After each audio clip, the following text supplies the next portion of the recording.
Hello, and welcome to the Career Services Interviewing Success presentation. So first, I'm going to start off by telling you all a little bit about me. My name is Kyle. I'm going to be a first-year graduate student here at ISU. I'm going to be studying College Student Personnel Administration, and my role at Career Services is the Career Ambassador Graduate Assistant.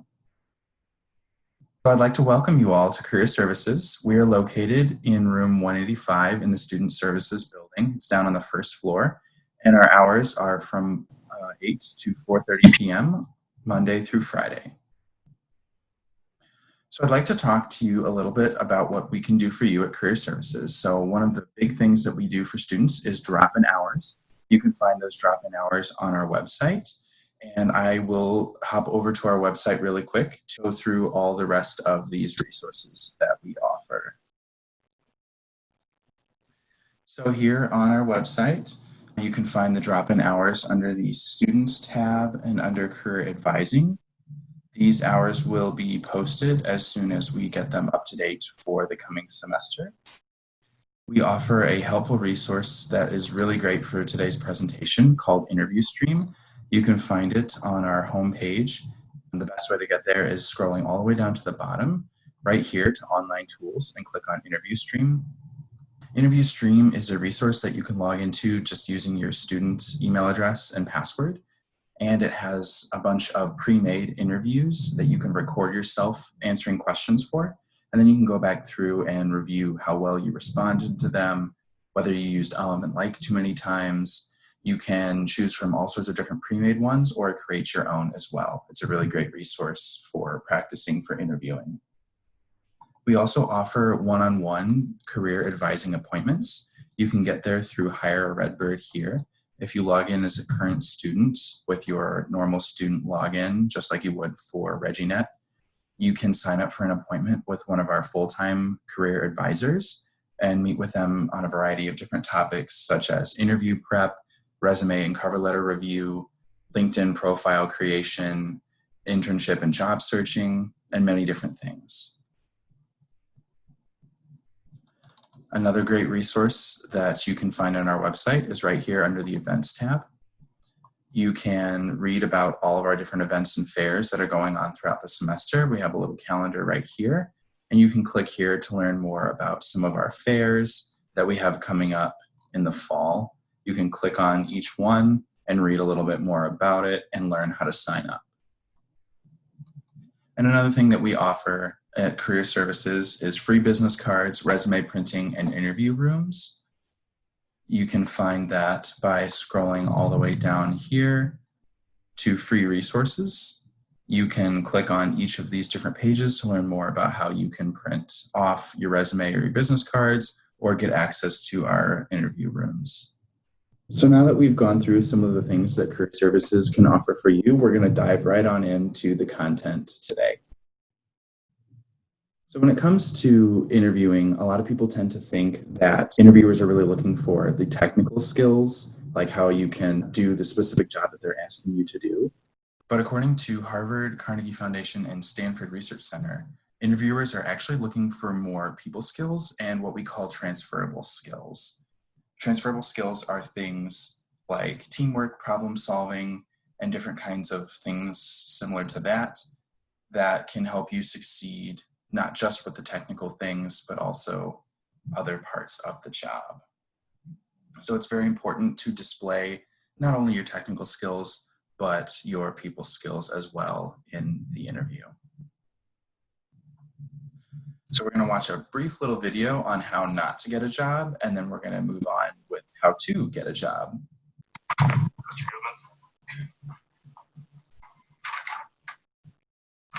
What makes you think you're qualified for this job? Oh, no! Stop punching me! Please!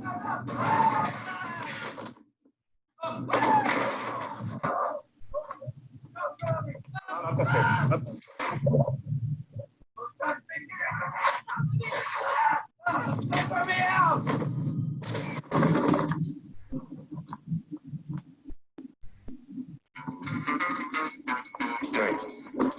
Serious, huh? Get it? So So while that video was amusing and they all obviously have some great transferable skills like teamwork and friendship, we don't really recommend using that as a method to get a job. So I'd like to run through a couple of statistics with you about how not to get a job, but more specifically what things that are kind of turnoffs to employers when they're interviewing someone. So in a survey, hiring managers were asked what application and interview behaviors that they viewed most negatively in job candidates. So we're going to highlight the top 10 here for you. So 93% said that arriving late to an interview was something that they viewed the most negatively. Whining about really anything, past jobs or different experiences was another big one. A lack of preparation, bad mouthing a former boss or company, grammatical and spelling mistakes on a cover letter or your resume also reflected negatively.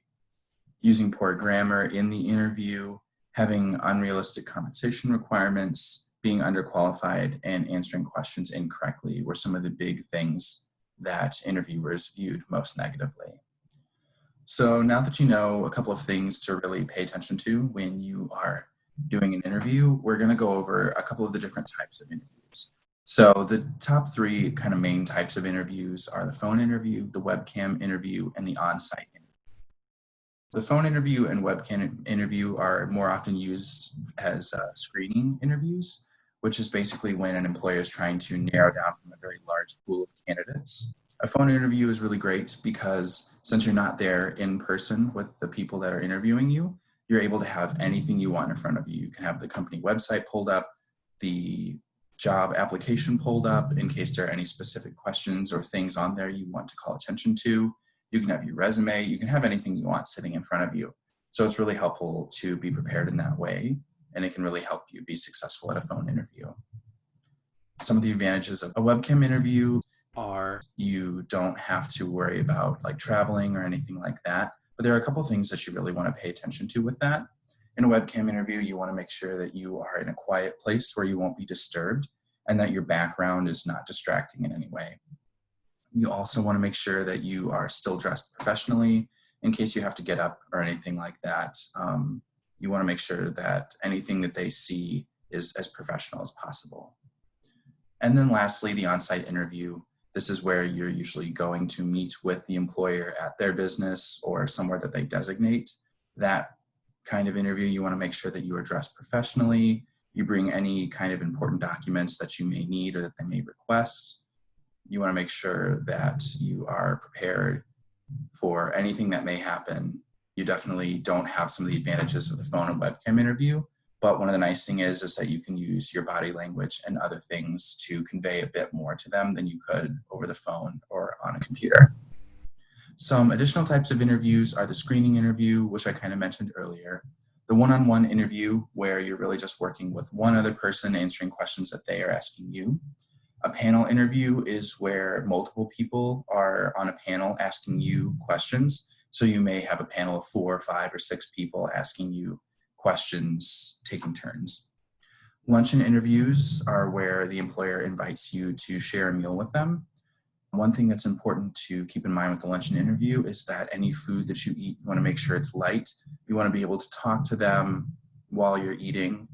So usually try and order something light or something that you can eat pretty quickly. So that way you can really focus more on the interview itself.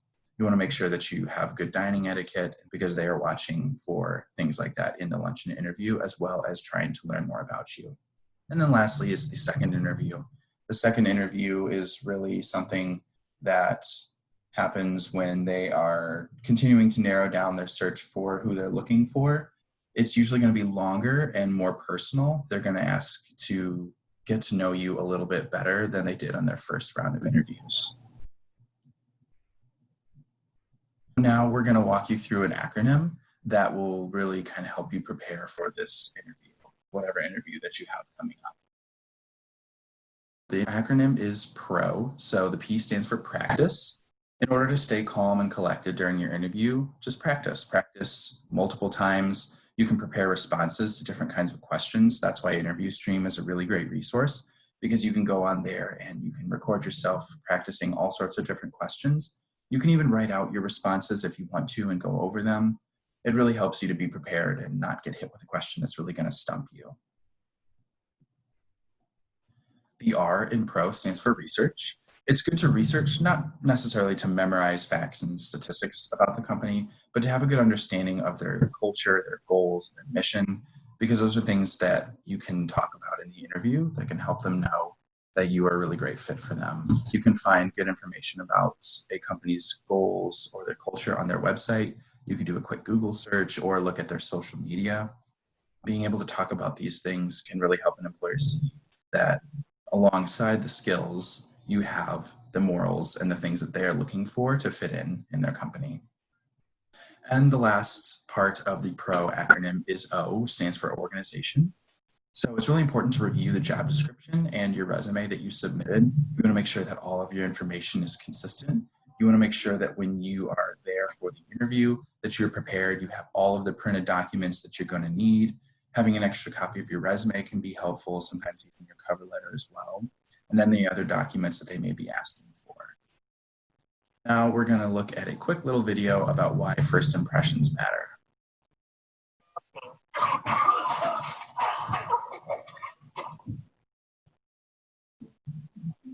So as you can see in this video, it kind of goes along with what I mentioned earlier with the webcam, that you want to be fully dressed because you never know what may happen. You may drop your laptop, an emergency may happen, and you may have to stand up. And you want to make sure that no matter what your setting is, that you are prepared to make the best first impression that you can. So you want to make sure that you are dressed professionally. Make sure that if you're doing an in-person interview that you leave your phone in the car. Sometimes it can leave a bad impression if you're sitting on your phone out in the waiting room. Sitting up straight and being attentive can make a really good impression when an employer comes to get you. And it also will give you time to go back through some of your documents if you need to as well. You want to make sure that you maintain good eye contact. You don't want to stare people down and make them feel uncomfortable, but you also want to make sure that they know that you are paying attention to what they're saying and the questions that they're asking. Be sure to smile, look interested and alert, sit up straight, make sure that you are communicating to them not only verbally, but also with your body language that you are interested and that you are fully present in the interview that's happening. You want to sit with good posture and body positioning, sit up straight in your chair. Sometimes I find sitting on the edge of my seat can help me sit up a little bit straighter and prevents me from slouching. So that might be something that you could try as well. You want to make sure that you have a positive attitude and you want to be respectful to the employer. You want to make sure that when you are telling a little bit about yourself that you want to try and put a positive spin on it, because if you sound excited about yourself and the things that you have to offer, the employer is going to be excited about those too. And a resource that you can check out for more about all of the different things that I'm mentioning in this presentation is the Art of Interviewing handout. You can find that at our office in room 185. And you can also find that on our website as well. And the last thing that's really great to keep in mind for your first impression is a firm handshake, which we will go over a little bit later. Right now, we understand that times have changed due to COVID-19. When you are offered an interview, make sure that you're always asking questions about what you should really expect. You might want to know who's interviewing you, how long it will be, how many rounds it will be, and where you should go. Hopefully right now employers will also include safety information for you, whether or not you should wear a mask, whether or not they will be wanting you to shake hands with them. If they didn't mention any kind of safety precautions, make sure that you bring it up. It's always okay to ask. You want to make sure that you're taking care of yourself, and it also can show the employer that you care about the safety of others, which is a great thing as well. Ask about anything. If you want to wear gloves, ask them how comfortable they are with that. If you are wearing gloves, ask them maybe if they are comfortable then shaking hands. It's always good to ask questions in times like these. You may be asked to wear a mask to your in-person interview. If this is the case, you want to be extra aware of your body language. You want to make sure that you're sitting up straight, you're looking interested. Even though they can't see your mouth and your smile, you should still do it. Sometimes there's that phrase, I'm smiling through my eyes, and that look that you have on your face when you're smiling can still kind of be seen even though your mouth is covered by your mask. If you are worried about it, you could purchase a mask that might be clear, something that does show your mouth if you are really worried about the body language component of your interview. You also want to make sure that your mask is business appropriate and does not become a distraction during your interview. Some of the things that may be happening now, as opposed to before COVID-19, is you may be seeing more video interviews than you were before, or phone interviews. You might be bringing hand sanitizer to your interview and things like that. So you just want to be aware of these things and be prepared for whatever an in-person interview may look like now.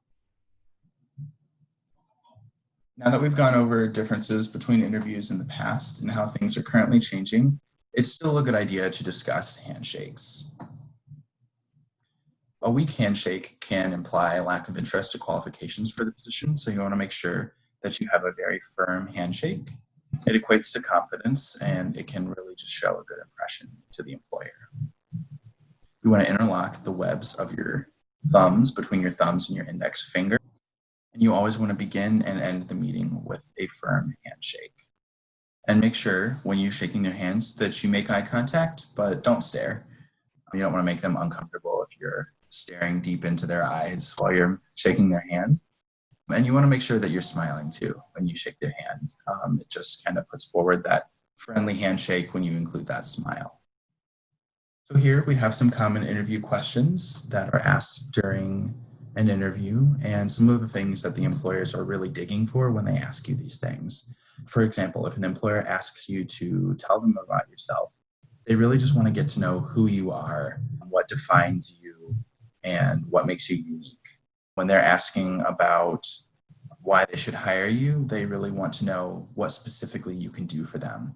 That's where knowing what's on the job description and knowing more about the company can really help you narrow down what makes you unique and what makes you valuable to them. Another type of question that employers ask very frequently are behavioral questions. They are basically another type of question that can take the form of something like, tell me about a time when you took on a leadership position, or tell me about a time when you made a mistake, or give me an example of a time or experience when you reached a goal and tell me how you achieved it. So they're really asking a more deep and thought-provoking question, and they're really looking for some kind of story or personal experience to be your answer. So we recommend when answering these behavioral questions that you follow the STAR technique. So the STAR technique is another abbreviation. The S stands for situation. So you want to describe the event and situation that you were in. Then you want to talk about the task, which is the T. You want to explain the task that you had to complete. The A stands for action, and you want to describe the specific actions that you took to complete the task. And then the R stands for result, and you want to finish off your example with the results of your efforts. And it's always okay just to take a little bit of time to think of an event or come up with your STAR. So an example of what this may look like is a question being asked, can you tell me about a significant problem that you solved? So the situation that this example follows is, this semester I was involved in a group project and presentation for an intro to communication class.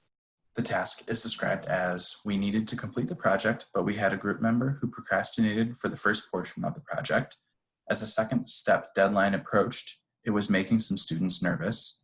People were upset with this group member and getting angry. The action that was taken is described as, I went to her in person and explained that we needed her part before our next meeting.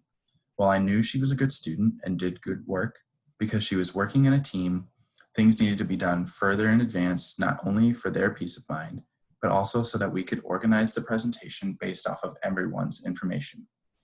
She still thought that it was unreasonable that everyone wanted the project so early, but she complied after she heard a bit about why it was important to us. And the result of this example can be explained as a result, she submitted her contribution with enough time for everyone to be comfortable when it came time to present, and she and I continue to be friendly toward each other. So in this example, they laid out all the parts of the answer, the situation, the task, the action, and the result. And it comes together as a story about this experience, and it really highlights the work that the person did and how it ended up working out for them. I recommend now that you pause the video for about 30 seconds and try and come up with your own STAR example that you can use in an interview. Coming up with something like this can be very helpful to help you practice not only how to answer these questions, it can also provide you an example that you may use in a future interview. So next, we're going to talk about one of the most popular questions that are asked during interviews. And that question is, tell me about yourself. We have an example here of one way that you could start off talking about yourself. It's got a couple blanks that you could fill in. It's not the only thing that you could ever say, but it does kind of highlight a lot of the things that you want to say when an employer asks you this thing. Make sure that you stay focused when you're answering this question, and that you keep the job and the organization in mind. Basically, what you're looking to do is to give a brief summary about your education, your most relevant experiences, demonstrate that you've done research on the company, maybe reference something that they value that you also value. And you want to make sure that you have this practiced before you get into the interview, because almost every interview is going to ask you this question. So now I recommend that you pause the video again for about 30 seconds and try and come up with your own answer to this question. It can be really helpful if you write this out and keep some of the things on the slide that we talked about in mind, and then read it back to yourself and see how it sounds. An employer is pretty much always going to ask you this question, so writing this out and keeping it up to date and keeping it in the back of your mind can be very, very helpful for each interview. Next, we're going to talk about some difficult interview situations. So it's always important in the interview to make sure that you are comfortable and that you have the correct questions asked of you, and that you know to the best of your ability how to answer some of the more difficult questions. So we have a link here that takes you to a site that shows a bunch of different illegal questions in an interview. You can find these questions in the Career Resource Guide on our website. And these illegal questions are basically things that employers cannot ask you, just to ensure that there is no kind of discrimination or anything against you for your answers to these questions. It can be helpful to go through the Career Resource Guide to identify those questions and make sure that you know them and know what an employer can and cannot ask you. We want to make sure that you are arriving on time for your interview. If you do arrive late for your interview, you want to make sure that you give an honest response. An employer is going to appreciate honesty more than anything. So just be honest with them, be straightforward, and make sure that you apologize appropriately for being late, but that you move forward from that and don't let it hold you back from continuing the interview. You want to make sure that you're paying attention to the questions that are being asked. Forgetting a question or not being able to finish it in completion because maybe you've been answering it long enough to where you kind of forgot the point of the question can give a bad impression. So you want to make sure that if you are confused about a question or you don't quite understand it, that you ask them to reiterate it before you try and answer it.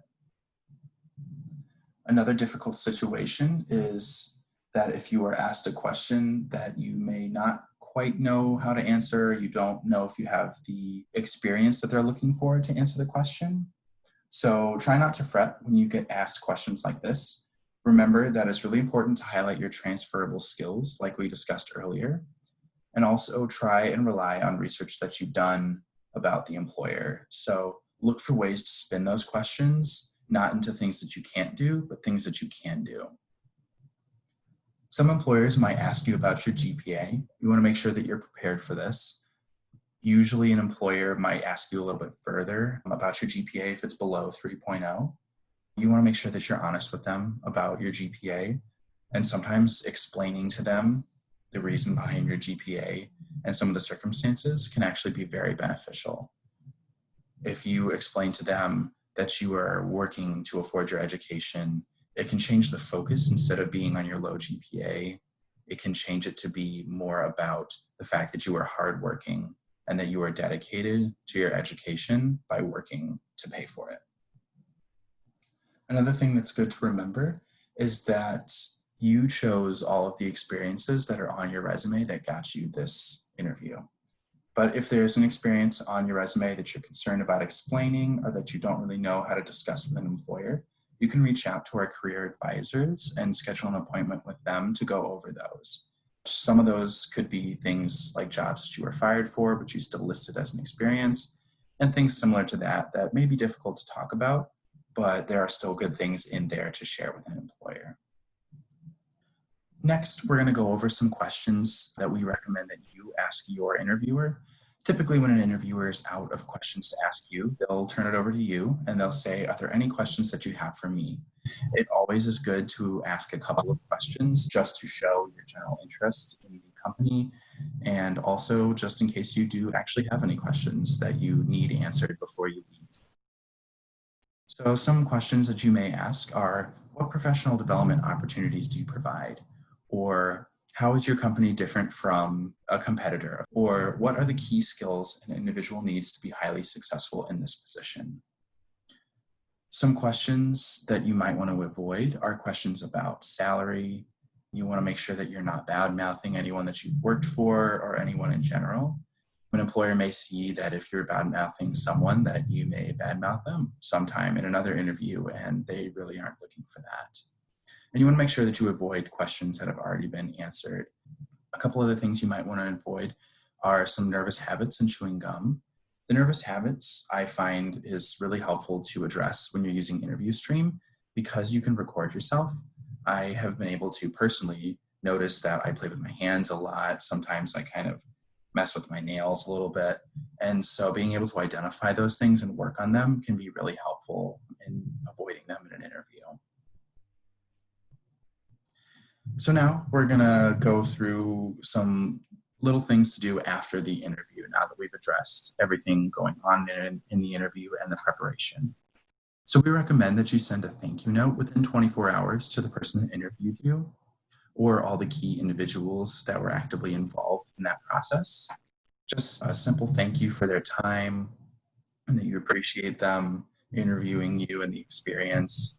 It's good to stay in touch. Sometimes at the end of an interview, you can ask them how long it may be before you hear from them, or you could even say when you might reach back out to them. It shows initiative, and it can be very good to show them that you are very interested in the position. And another thing that can be very helpful at the end of an interview is self-assessment. Maybe having something like a journal or a note or something like that, where you can go over the things that you felt that you did not so well on and the things that you felt that you improved on from your last interview. It can be a really good way to reflect and improve your interviewing technique. So now we're just going to review a couple of the do's and don'ts that we talked about today. And the do's: make sure that you're continually emphasizing your key strengths. Make sure that you arrive on time, that you send a thank you note after the interview, that you maintain good eye contact. Make sure that you smile frequently and look interested and alert, and be sure to practice a lot. Practice as much as you need to until you feel comfortable and confident. And a great tool to do that is Interview Stream that you can find on our website. And a review of some of the don'ts: make sure that you don't arrive late. Make sure that you don't use your phone during the interview. We really recommend that you leave it in your car just to make sure that nothing distracting comes up. Try not to use filler words like and like. Make sure to maintain eye contact, but don't stare. Don't avoid answering questions. It's okay to take a little bit of time to come up with an answer to a question, but make sure that you answer all the questions to the best of your ability. And don't make excuses or blame others for other things that have happened. Try to take a more proactive approach and talk about the things that you did as opposed to the things that others did that may have been negative when answering questions. And that is all I have for you today. If you need any kind of help with resume or cover letter reviews, be sure to stop by our drop-in hours. You can find those on our website to find the most up-to-date drop-in hours. You can also visit Hire a Redbird on our website to schedule an appointment with one of our career advisors for interview prep and all sorts of different topics related to things that we talked about today. Thank you for your time. Please feel free to follow us on social media. We're on LinkedIn, Instagram, Twitter, and on Facebook. And if you have any questions, you can give us a call at 309-438-2200 or visit us at careerservices.illinoisstate.edu. Have a great day.